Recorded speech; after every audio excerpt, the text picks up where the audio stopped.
Sir आज आप उकलाना पहुंचे हैं, गौशाला उकलाना का नेत्र स्थापना जो सुना जा रहा है, इसमें क्या कहें? आज मेरा श्री कृष्ण गौशाला के अंदर में गया। हरियाणा की बहुत अच्छी गौशालाओं में से एक गौशाला ये उकलाना की है और इसकी व्यवस्था भी बहुत उत्तम है। मैं पूरी टीम को साधुवाद देता हूँ। इसी प्रकार से यहाँ के अनाज मंडी के अंदर कार्यक्रम था। यहाँ 79वां गौशाला का वार्षिक उत्सव के रूप में कार्यक्रम रखा हुआ था।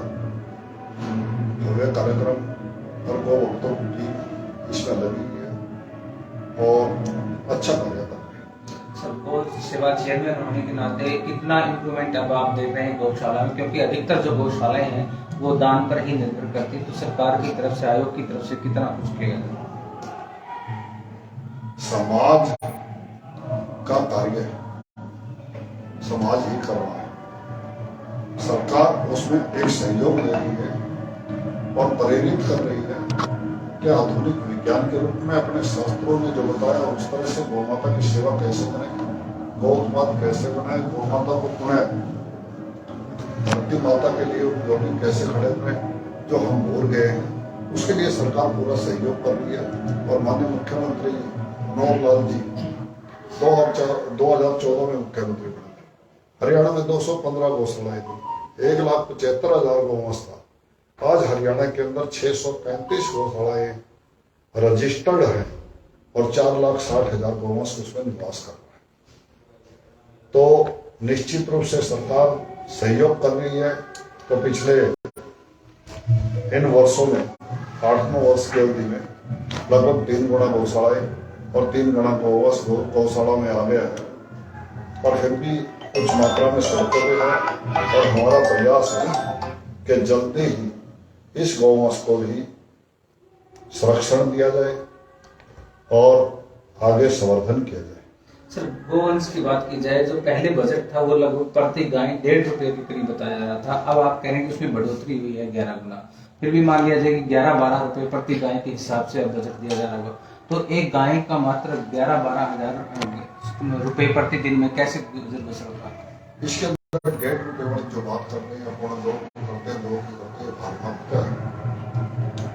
वास्तव में जैसे फुट एंड माउथ या मुख रोग आता है गाँव में, या ब्रुसेला बीमारी है या अन्य प्रकार की दवाई है, टैगिंग है, गौशाला के अंदर डॉक्टरों की व्यवस्था है, डॉक्टरों को दवाई देने जाना है, या अन्य प्रकार की कोई समस्याएं आती है उसमें भी सहयोग करती है, या नस्ल सुधार का समर्थन का कार्य है, वो सब कार्य भी गौशालाओं को नगद अनुदान के अलावा भी दिए जा रहे हैं। और हरियाणा में गौशालाओं की बहुत व्यवस्थित तरीके से संभाल की जा रही है।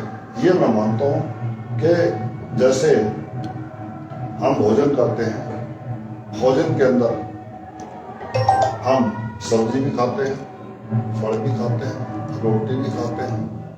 अगर सब्जी के अंदर नमक ना हो तो कैसा लगेगा, और कम हो तो कैसा लगेगा, ज्यादा हो तो कैसा लगेगा। तो सरकार उतना ही है कि स्वाद बहुत बढ़िया रहे और संवर्धन का कार्य हो, उसके लिए कार्य कर रही है। संरक्षण भी हो, संवर्धन भी हो, और उसके लिए अनेकों अलग रूपों में भी अनुदान दे रही है। गर्ग साहब, आपने बताया कि 3 गुना आज गौशाला बढ़ी है और 3 गुना ही गोवंश, तो फिर गाय की रक्षा और उसकी देखभाल कौन कर रहा है? क्योंकि जो घर में आप पालने की बात करें तो पाल कैसे रही? बिल्कुल, जब ट्रैक्टर आए हमारे बैलों से खेती होनी बंद हो गई। हमने घरों में बैलों को रखना छोड़ दिया।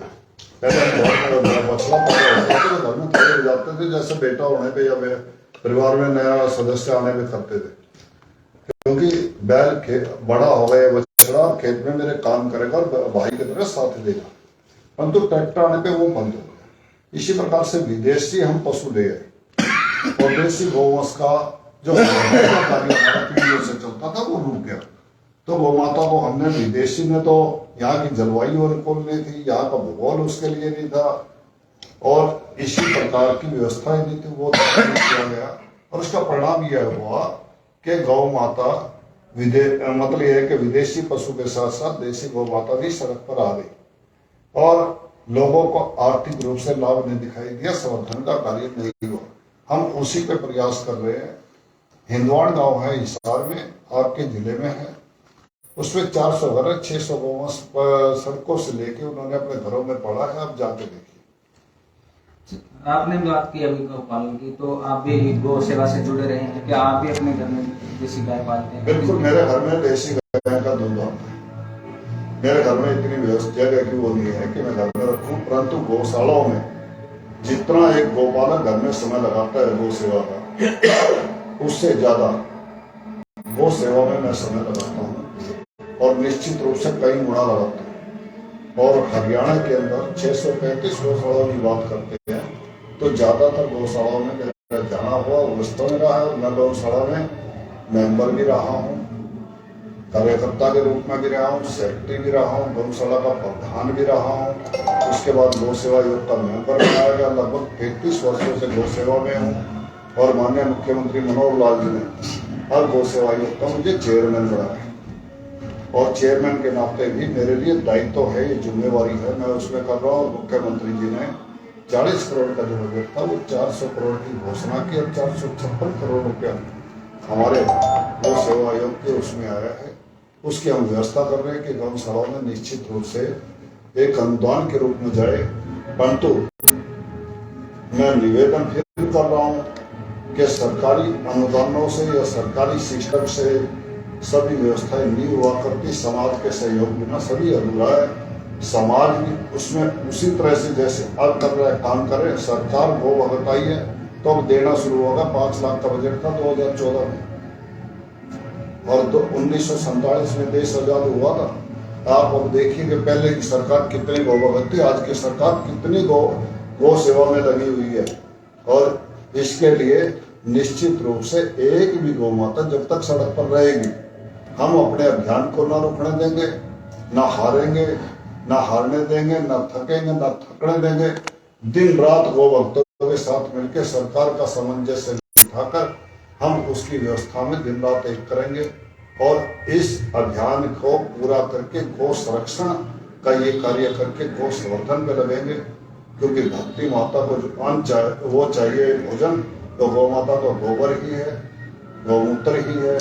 उसको लेके वो जैविक अन्न उपजाए, उसमें भी हम काम कर रहे हैं। गौ उत्पाद अन्य प्रकार से, जैसे DAP का बता रहा था मैं कि फॉस्फेट रिच ऑर्गेनिक मैन्योर हमने बढ़ाया, धोबी के अंदर फैक्ट्री लगी। पेंट प्लांट हरियाणा के अंदर पिंजौर गौशाला में लग गया है और आपके फरीदाबाद में लग गया। 500 बेड के हॉस्पिटल में पेंट वाल आपके जहां हम बैठे इससे भी बढ़िया पेंट है गौ माता के गोबर का।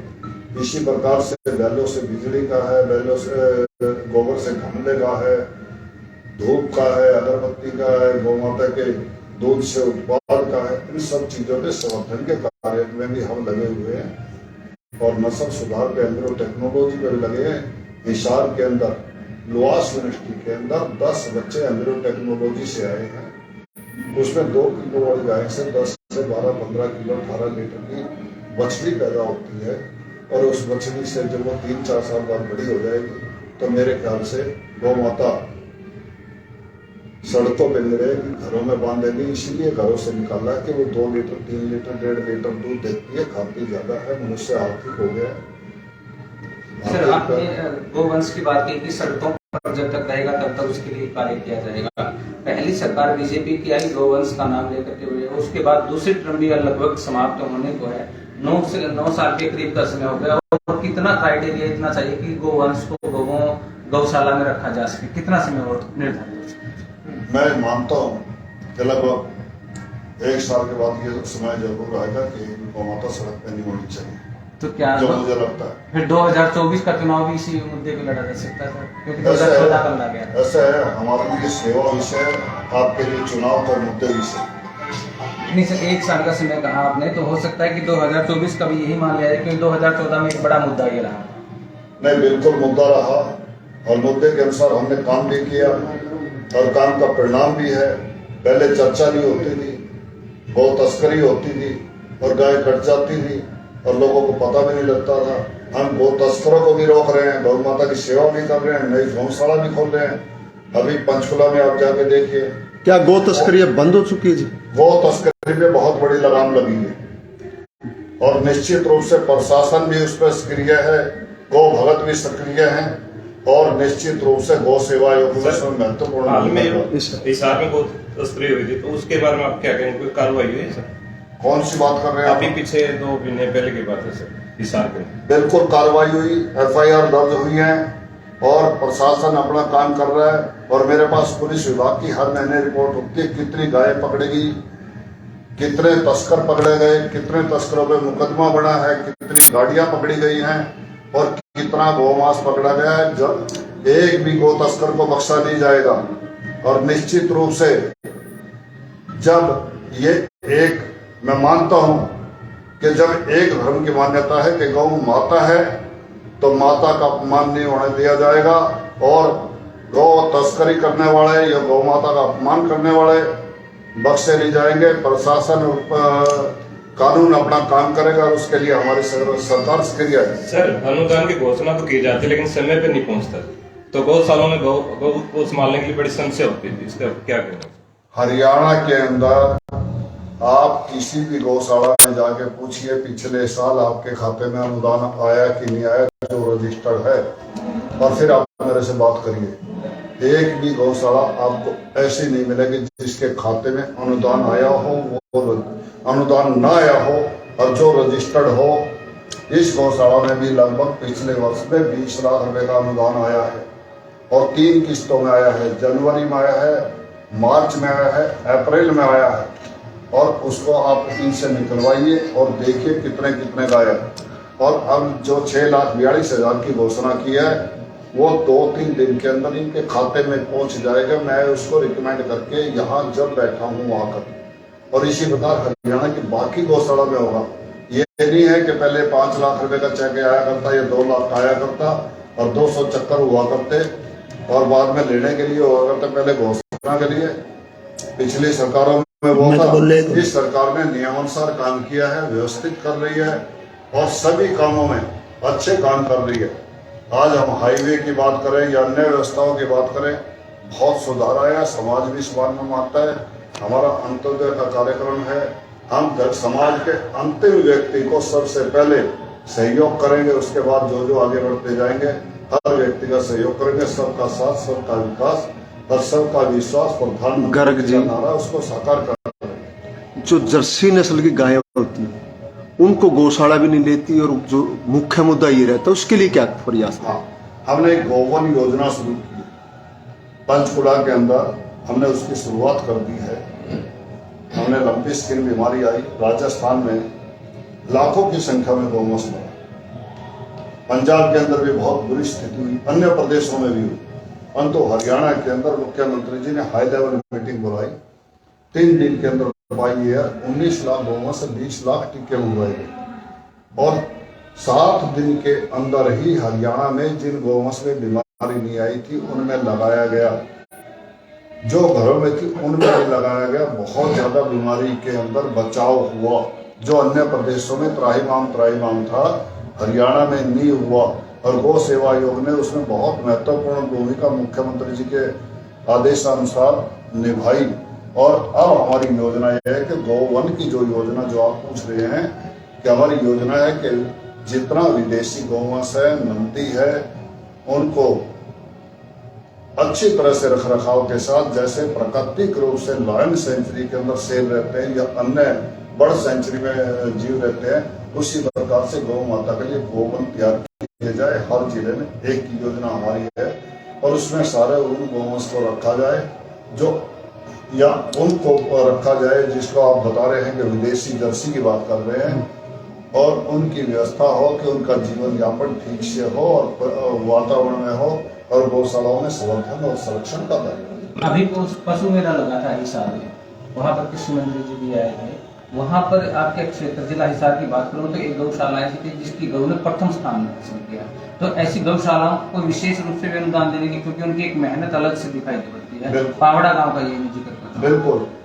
अब एक पावड़ा की बात कर रहे आप, हरियाणा के अंदर कई पावड़ा गाँव होते हैं। किसी गौशाला का सांड फर्स्ट आ रहा है, किसी गौशाला का की गायें फर्स्ट आ रही है और निश्चित रूप से आगे 100 जो संवर्धन के कार्य की बात कर रहे हैं उसमें नस्ल सुधार किया जाता है, गो उत्पाद भी आते हैं और गोबर से खाद का भी आता है। हम उस पर काम करें कि गौशालाओं को एक उन्नत, जैसे फैक्ट्री में कार्य होता है या उद्योग में कार्य होता है, उसी प्रकार से गौ माता के गोबर से, गौमूत्र से, दूध से और अन्य जो भी मिल सकता है उससे हम संवर्धन का कार्य गौशालाओं में करवा रहे हैं, जिससे कि बात है कि वो सामान बिके और उससे समाज के अंदर लाभ मिले और गौशाला को पैसा मिले, गौशाला को चंदा मांगने की जरूरत ही ना रहे। ये सर एक राजनीतिक सवाल भी करना है।